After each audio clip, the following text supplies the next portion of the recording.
మాజీ మంత్రి హరీష్ రావు మాట్లాడుతున్నారు. ఇప్పుడు లైవ్ చూద్దాం.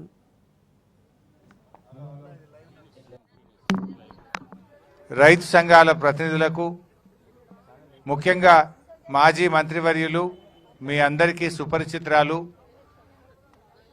నర్సాపూర్ ఎమ్మెల్యే శ్రీమతి సునీతా లక్ష్మారెడ్డి గారు, మన జిల్లా బీఆర్ఎస్ పార్టీ అధ్యక్షులు సంగారెడ్డి ఎమ్మెల్యే చింతా ప్రభాకర్ గారు, మన జహీరాబాద్ ఎమ్మెల్యే గౌరవనీయులు మాణిక్యరావు గారు, డీసీఎంఎస్ చైర్మన్ శివకుమార్ గారు, తమ్ముడు ఆదర్శ్ రెడ్డి గారు, సీనియర్ నాయకులు జైపాల్ రెడ్డి గారు, అదేవిధంగా మా ఎమ్మెల్సీ తమ్ముడు షంబీపూర్ రాజు గారు, కార్యక్రమంలో పాల్గొంటున్న సీనియర్ నాయకులు గోవర్ధన్ రెడ్డి గారు, చంద్రగౌడ్ గారు, అదేవిధంగా శ్రీనివాస్ రెడ్డి గారు, రాజు గారు, సంతోష్ రెడ్డి గారు, మా మల్సూర్ గారు, ప్రభాకర్ రెడ్డి గారు, మరి హరికృష్ణ గారు, వెంకటేష్ గౌడ్ మా సీనియర్ నాయకులు, బాలరెడ్డి గారు మా మున్సిపల్ చైర్మన్ గారు, ఇంకా కార్యక్రమంలో ఉన్న సీనియర్ నాయకులకు, ముఖ్యంగా గుమ్మడిదల మండల రైతులకు, అక్కా చెల్లెళ్లకు, అన్నాదమ్ములందరికీ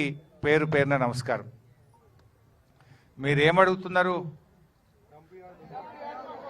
డంప్ యార్డ్ తెచ్చి మా నెత్తిన వేయద్దు అంటున్నారు. మా నల్లవెల్లి, ప్యారానగరు, మా గుమ్మడిదల మండలం అంతా ఆగమైపోతుంది. ఆ డంప్ యార్డ్ ఇక్కడ వేస్తే మా భూగర్భ జలాలు కలుషితమైపోతాయి, ఈ చుట్టుపక్కల పర్యావరణం దెబ్బతింటుంది, మా పిల్లల ఆరోగ్యాలు దెబ్బతింటాయి, మాకు లేని రోగాలు వస్తాయి. ఆ నర్సాపూర్ చెరువు ఇవాళ పర్యాటకానికి చిరునామాగా ఉన్నటువంటి నర్సాపూర్ చెరువు రేపు పూర్తిగా కలుషితమైపోతుంది. మాకు ఈ గుమ్మడిదల మండలమే ఆగమవుతుంది కనుక ఈ డంప్ యార్డు వద్దు అని మీరు అంటున్నారు. నిజానికి గతంలో కూడా మీరందరూ కూడా అప్పుడు నా దృష్టికి మైపాల్ రెడ్డి అప్పుడు ఎమ్మెల్యే గారు కావచ్చు, మీ ఇక్కడ ఉండే మా గోవర్ధన్ రెడ్డి సీనియర్ నాయకులు కావచ్చు, మాజీ సర్పంచ్ నరసింహారెడ్డి గారు కావచ్చు, వీళ్ళందరూ వచ్చి ఇక్కడ వద్దని నాకు చెప్తే అప్పుడు నేను ప్రభుత్వంలో మాట్లాడి దీని పనులను ఆపించి అది ఇక్కడ జరగకుండా మేము చేసినాం. కానీ ఇప్పుడు ఎట్లా చేస్తుండంటే ఏదో ఎమర్జెన్సీ లెక్క అర్ధరాత్రి 12 గంటలకు వచ్చి ఊర్ల మీద పడి 100-150 మంది మగోళ్ళని ఎత్తుకపోయి సంగారెడ్డిలో పోలీస్ స్టేషన్లో పెట్టిండ్రు.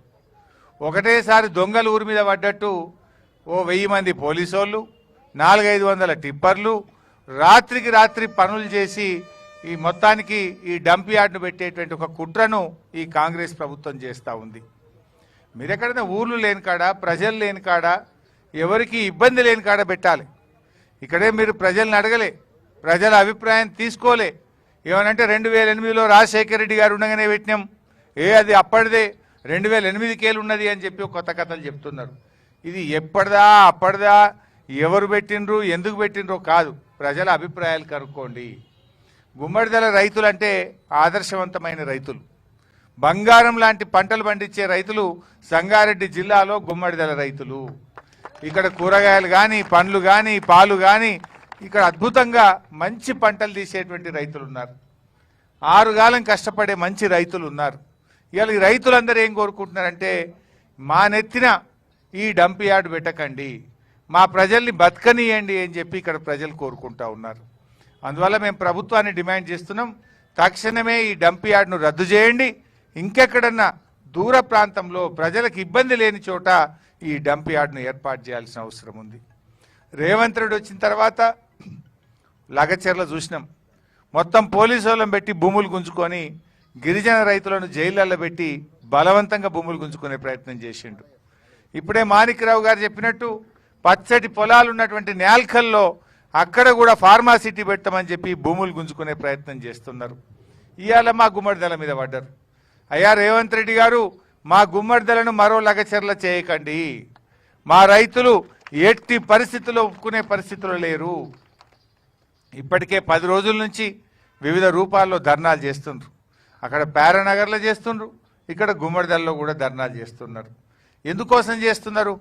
ఇదంతా రేపు మా పిల్లల భవిష్యత్తు దెబ్బతింటుంది, మా ఆరోగ్యాలు దెబ్బతింటాయి, మా పంటలు దెబ్బతింటాయి, మా భూములు దెబ్బతింటాయి, మా చెరువులు దెబ్బతింటాయి, మా భూములు దెబ్బతింటాయి, మేము ఆగమైపోతామని చెప్పి ఇలా వద్దంటా ఉన్నారు. నువ్వు ఆలోచించి వెంటనే ఈ నిర్ణయాన్ని వెనక్కి తీసుకోవాలి. ఏంది పోలీసు వాళ్ళు ఏంది ఇందిరమ్మ రాజ్యం అంటావు. వెనకట ఇందిరమ్మ ఎమర్జెన్సీ పెట్టిందట. ఇప్పుడు కూడా ఒక ఎమర్జెన్సీని తలపించే విధంగా ఉన్నది గుమ్మడిదల. 1000 పోలీసు వాళ్ళ 2000 పోలీసు వాళ్ళ ఊళ్ళే మంది ఎందరు ఉన్నారో పోలీసు వాళ్ళకి అంతమందిని పెట్టిండ్రు. ఏం పద్ధతి ఇది? అంటే నువ్వు పోలీసులను పెట్టి భయపట్టిస్తా అనుకుంటున్నావా? ఇదేమన్నా ఎమర్జెన్సీ రాజ్యమా? ఇదేమన్నా మిలిటరీ రాజ్యమా? ఇది ప్రజాస్వామ్య ప్రభుత్వం. నిన్ను ఓట్లేసి గెలిపిస్తే మా నెత్తి మీద డంప్ యార్డ్ పెడతావా? ఓట్లేసిన పాపానికి ప్రజల్ని మోసం చేస్తావా? ఏ ఒక్కటి నువ్వు అమలు చేసినావు ఇప్పటిదాకా? మహిళలకు మహాలక్ష్మి 2500 అంటివి ఇవ్వకపోతివి, ముసలోళ్ళకు 4000 పింఛనంటివి రాకపాయే, రైతులకు రుణమాఫీ అంటివి సగం కూడా కాకపాయే. ఏది నువ్వు చేసిన పని? బస్ ఒకటి పెట్టినాడు, గదొకటే, గది తప్పేమి లేదు. అందులో కూడా పంచాయతీలే. ఇక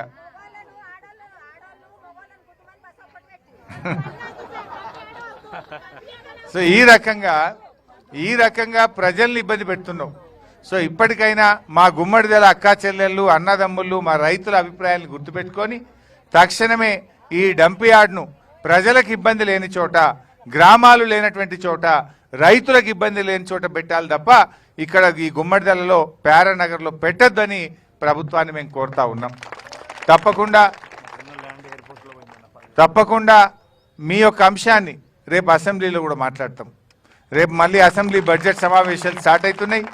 ఇలా మీరు ఎట్లా పోరాడుతున్నారు? ఓనాడు బర్రెల్ని పెట్టిండ్రు, ఓనాడు గొర్రెల్ని పెట్టిండ్రు, ఓనాడు మహిళలు కూస్తున్నారు, ఓనాడు పిల్లలు కూస్తున్నారు, ట్రాక్టర్ల ర్యాలీ పెట్టిండ్రు. వివిధ రూపాల్లో ప్రజాస్వామ్య పద్ధతిలో మీరు కొట్లాడుతూ ఉన్నారు. మీ పోరాటాన్ని రేపు అసెంబ్లీలో మాట్లాడతాం, ప్రభుత్వం మీద ఒత్తిడి పెంచుతాం.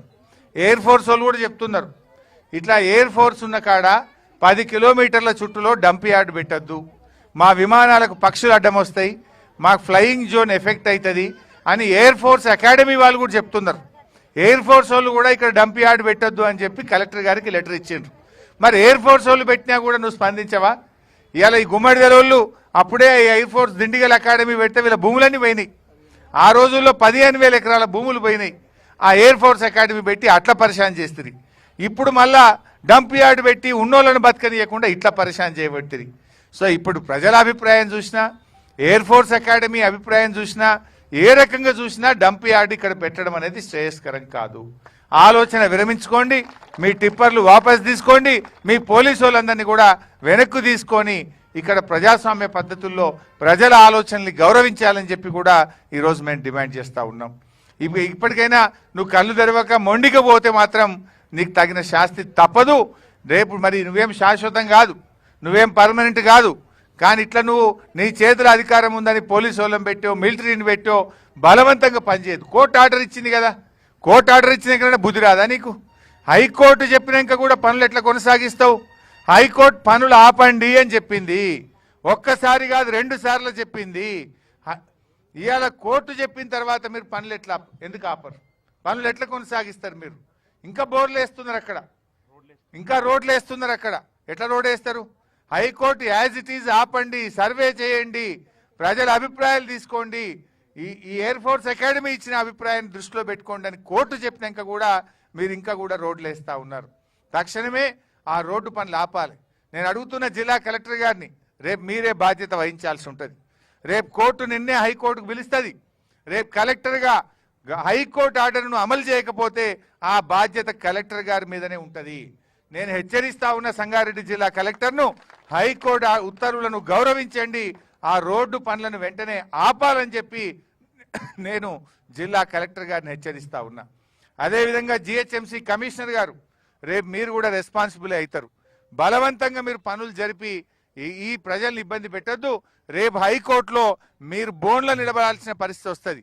జిహెచ్ఎంసీ కమిషనర్ కానీ, అదేవిధంగా జిల్లా కలెక్టర్ గారు కానీ రేపు కోర్టుకు కూడా పోవాల్సి వస్తుంది. జాగ్రత్త అని చెప్పి కూడా జిల్లా కలెక్టర్ను, జిహెచ్ఎంసీ కమిషనర్ గారిని కూడా నేను హెచ్చరిస్తా ఉన్నా.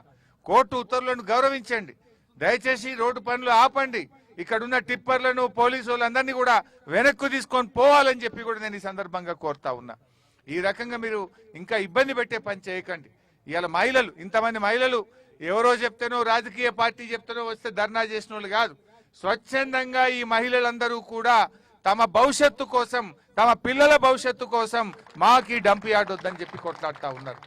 ఇది రాజకీయాలతో ముడిపెట్టే పరిస్థితి కాదు. నిజాయితీగా మహిళలు అన్ని వర్గాల ప్రజలు, అన్ని పార్టీల రైతులు అందరూ కలిసి ఈ డంప్ యార్డ్ మాకు వద్దని మాట్లాడుతున్నప్పుడు ప్రభుత్వం దిగిరావాలి, ఈ డంప్ యార్డ్ పనులు నిలిపివేయాలని చెప్పి నేను రేవంత్ రెడ్డిని డిమాండ్ చేస్తున్నా. తప్పకుండా మీకోసం ఇవాళ 4 ఎమ్మెల్యేలం వచ్చినాం, రేపు అసెంబ్లీలో కూడా మీకోసం కొట్లాడతాం, మీ పక్షాన నిలబడతామని చెప్పి మనవి చేస్తూ జై తెలంగాణ.